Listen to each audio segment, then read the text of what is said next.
الحمد لله نحمده ونستعينه ونستغفره ونعوذ بالله من شرور انفسنا ومن سيئات اعمالنا من يهده الله فلا مضل له ومن يضلل فلا هادي له اشهد ان لا اله الا الله وحده لا شريك له واشهد ان محمدا عبده ورسوله لا نبي بعده اللهم صل وسلم على سيدنا وحبيبنا وشفيعنا ومنقذنا محمد وعلى اله واصحابه وذريته وامته اجمعين اما بعد فيا عباد الله اوصيكم ونفسي بتقوى الله لعلكم تفلحون.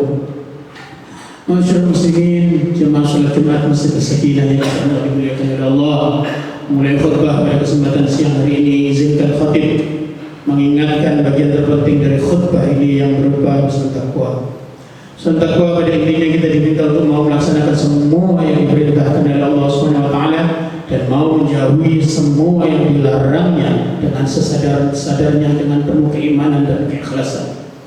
Mudah-mudahan pesan takwa ini dapat kita amalkan dalam kehidupan kita sehari-hari sehingga hidup kita penuh berkah, penuh manfaat, penuh ridhonya Allah Subhanahu wa taala, dan insyaallah nanti di akhir hayat kita semua mendapatkan husnul khatimah. Amin amin ya rabbal alamin. Masyaallah muslimin rahimakumullah. Allah Subhanahu wa taala di surah Al-Imran ayat 104 mendahulukan kata yad'una ila khairi, yaitu mengajak kepada kebaikan, daripada ya'muruna bil ma'rufi wa yanhauna 'anil munkar. Ada beberapa penjelasan para ulama kenapa kata yad'una ila khairi lebih dulu daripada ya'muruna bil ma'rufi wa yanhauna 'anil munkar yang ini tidak umum.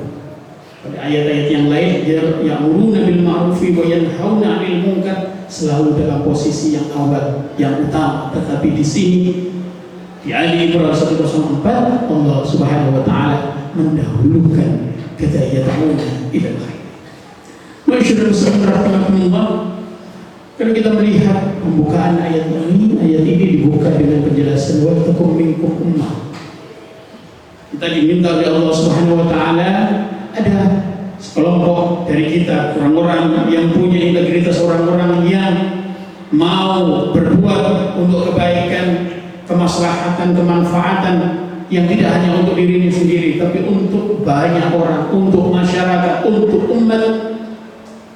Maka di ayat itu harus ada orang-orang yang seperti itu agar nanti nilai-nilai kebaikan, nilai-nilai kema'rufan itu menjadi sesuatu yang kita fahami bersama dan kita bisa amalkan bersama. Masyaallah muslimin rahimakumullah, kembali kepada penjelasan para ulama kenapa yad'una ila khairi, mengajak kepada kebaikan, didahulukan kepada memerintahkan yang ma'ruf dan mencegah yang munkar.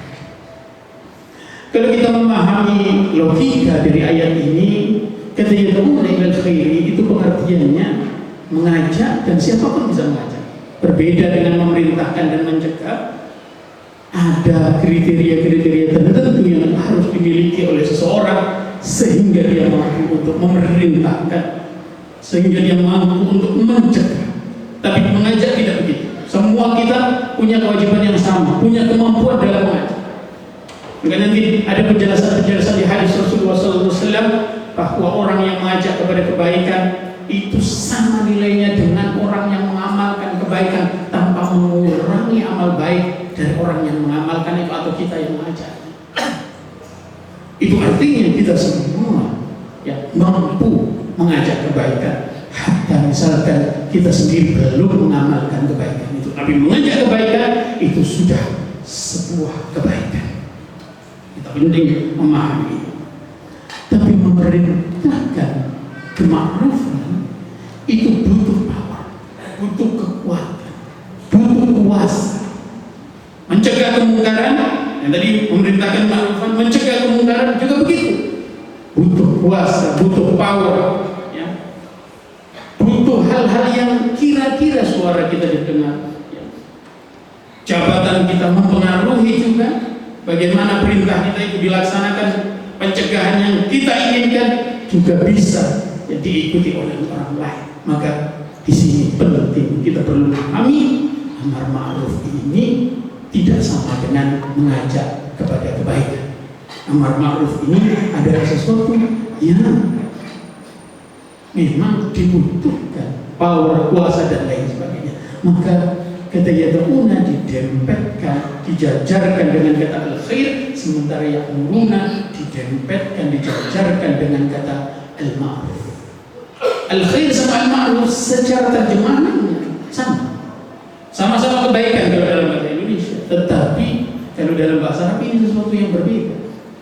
Al-khair ini kebaikan yang umum, al-ma'ruf spesifik dan harus sesuatu yang dikenali oleh lingkungan sosial. Al-khair ini nilai-nilai agama yang kuat, sementara al-ma'ruf tidak hanya nilai agama tapi nilai sosial.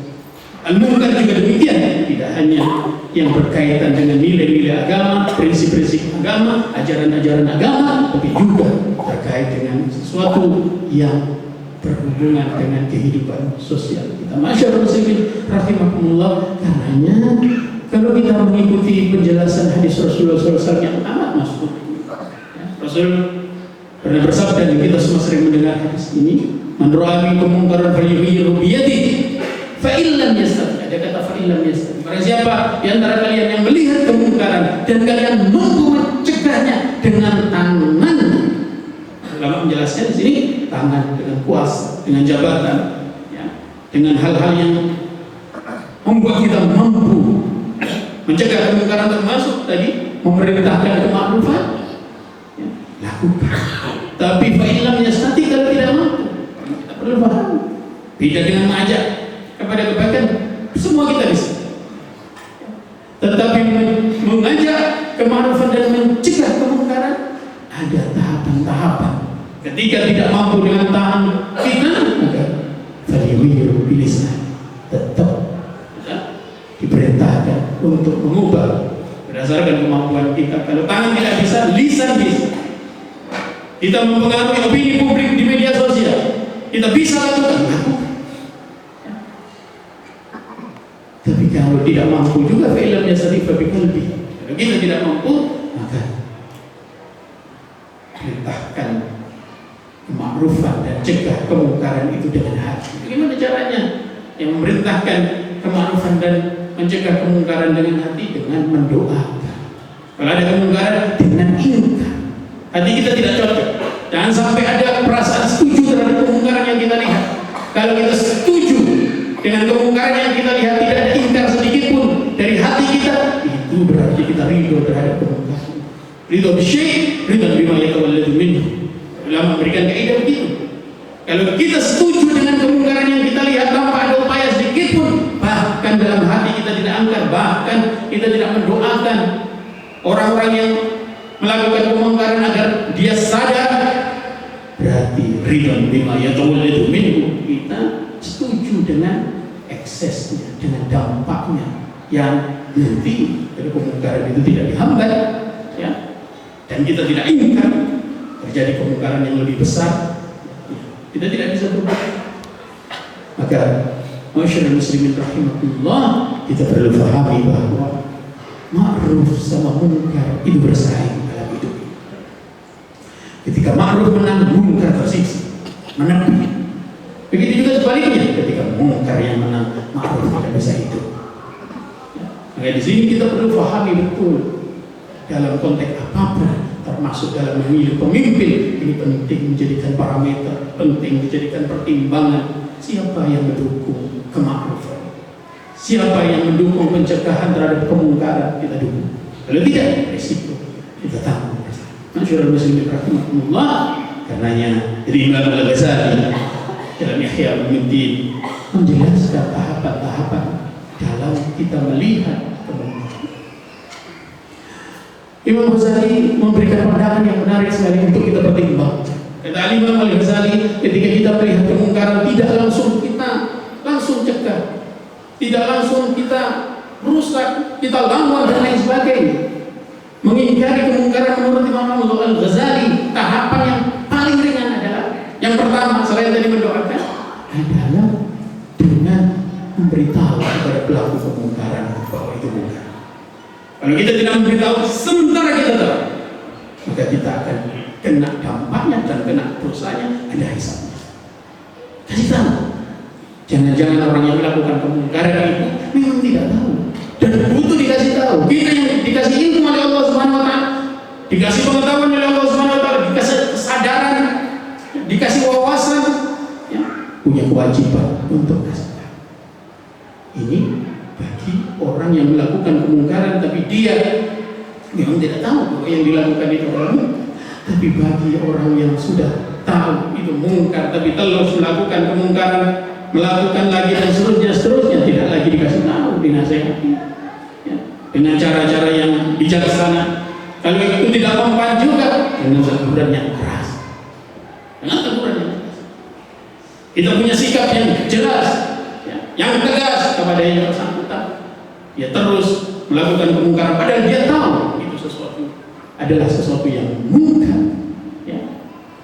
Maka kita perlu paham, ya, kita harus punya sikap yang tegas. Dan yang di ujung kata Imam Al-Ghazali, baru adanya penindakan, adanya pelaporan, ya, kepada pihak-pihak yang berwajib bahwa ada orang yang melakukan kemungkaran supaya kita terlepas dari hukum, sanksi, azab yang ditetapkan dan dilimpahkan oleh Allah Subhanahu wa taala kepada kita semua ketika mendiamkan kemungkaran. Maka nanti Imam Al-Ghazali dalam konteks itu juga menjelaskan di Ihya Ulumuddin, ya, kalau ada orang yang melihat kemungkaran dan dia mampu menjaga kemungkaran tapi dia diam saja, maka jangan nanti menyalahkan Allah ketika Allah ikut mengazabnya. Ini yang penting yang menjadi perhatian bagi kita semua. Masyaallah muslimin rahimahumullah, sebagai akhir dari khutbah yang singkat ini kami mengingatkan betul bahwa dalam amar ma'ruf, dalam nahi mungkar itu ada adabnya.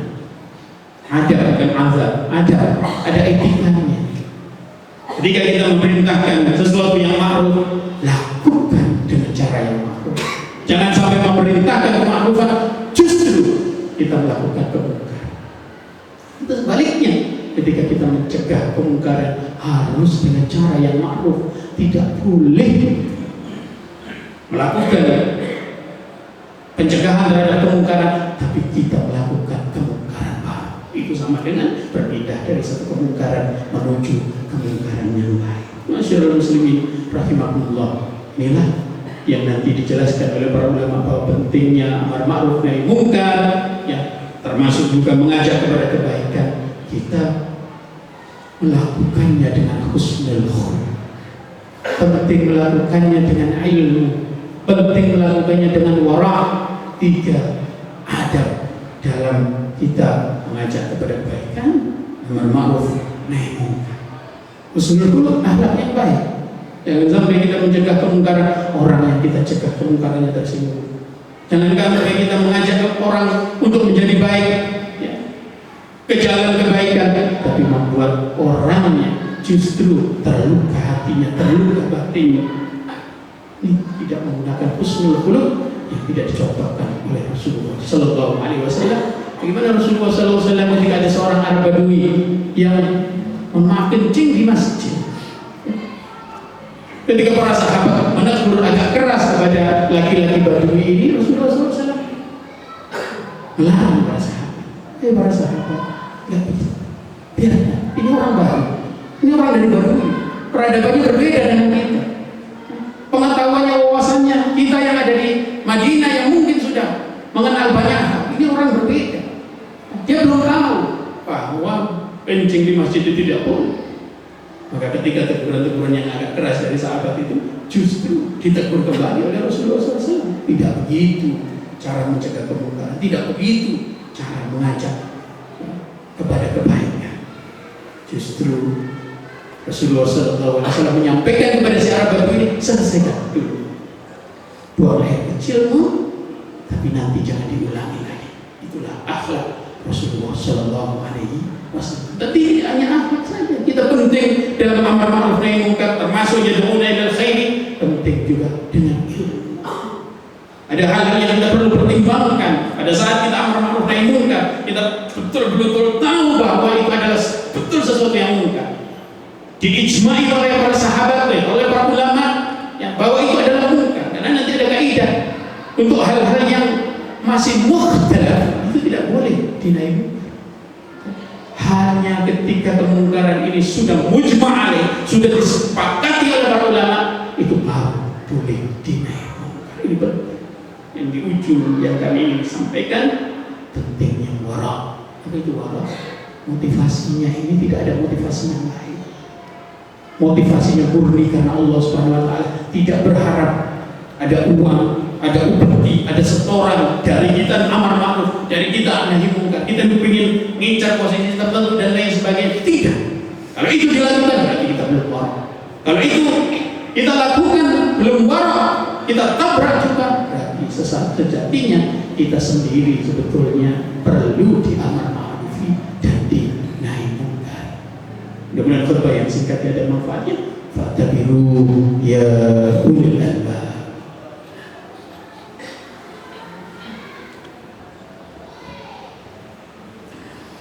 Alhamdulillah wa hamdihi, asyhadu an la ilaha illallah wa asyhadu anna Muhammadan khairu ibadihi wa rasulih. Allahumma salli wa sallim ala sayyidina wa habibina wa syafi'ina wa muqidina Muhammad wa ala alihi wa ashabihi wa dhurriyyatihi wa ummati ajma'in. Amma ba'd. فيا عباد الله أوصيكم ونفسي بتقوى الله فقد فاز المتقون. فقد قال تعالى إن الله وملائكته يصلون على النبي يا أيها الذين آمنوا صلوا عليه وسلموا تسليما. اللهم صل على سيدنا محمد وعلى آل سيدنا محمد كما صليت على سيدنا إبراهيم وعلى آل سيدنا إبراهيم وبارك على سيدنا محمد وعلى آل سيدنا محمد كما باركت على سيدنا إبراهيم وعلى آل سيدنا إبراهيم في العالمين إنك حميد مجيد. وارض عن الخلفاء الراشدين أبي بكر وعمر وعثمان وعلي وعن بقية الصحابة والتابعين ومن تبعهم بإحسان إلى يوم الدين. وارحمنا معهم برحمتك يا أرحم الراحمين. اللهم اغفر للمسلمين والمسلمات والمؤمنين والمؤمنات الأحياء منهم والأموات إنك سميع قريب مجيب الدعوات ويا قاضي الحاجات. اللهم أرنا الحق حقا وارزقنا اتباعه وأرنا الباطل باطلا وارزقنا اجتنابه. ربنا آتنا في الدنيا حسنة وفي الآخرة حسنة وقنا عذاب النار والحمد لله رب العالمين. أقيموا الصلاة.